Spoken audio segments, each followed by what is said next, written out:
Winter had settled heavily over the village. Snow fell slowly onto the rooftops, as if even the sky was tired of carrying sorrow. At the edge of the village stood a small house where the light stayed on late into the night. It was Ian's home. Ian was a quiet man. He spoke little and never raised his voice, but his heart carried more words than he could ever say aloud. He loved his wife, Zarguna, deeply. She was ill, an illness that showed no clear pain and offered no easy cure. Every evening, Ian returned from work, sat beside the clay oven, and softly said, "Today will be better, inshallah."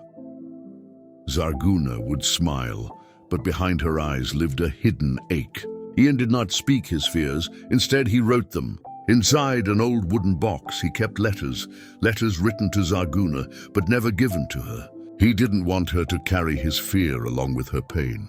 In one letter he had written, "If one day you are not here, how will I keep breathing?" But that letter was never read. The nights grew longer, the snow grew deeper, Zarguna grew weaker. One night, when silence felt heavier than the cold, she held Ian's hand tightly and whispered, "If I leave, will you keep living?" Ian smiled, his eyes filling with tears. "You're not leaving, but some promises are beyond human control." That night, Zarguna left. The house fell into a silence so deep that even a heartbeat felt loud. Ian sat beside her, unable to cry, unable to speak. He only lowered his head. After the funeral, people returned to their lives. The courtyard emptied. Only Ian remained alone with the old box. For the first time, he opened it.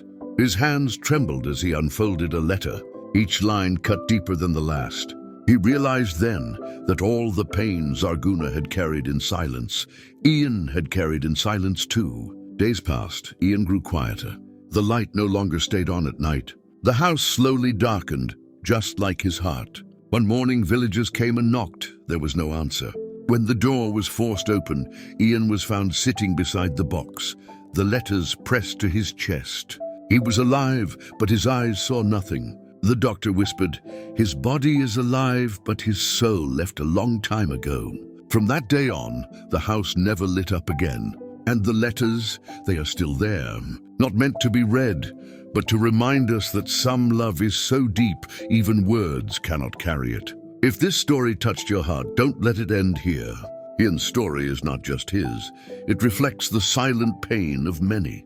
Share this story with someone who carries unspoken feelings. If you have words you've never said, write them today, even if no one reads them. And if someone matters to you, tell them now, before silence becomes permanent. Because some letters are meant to be read before the box is closed forever.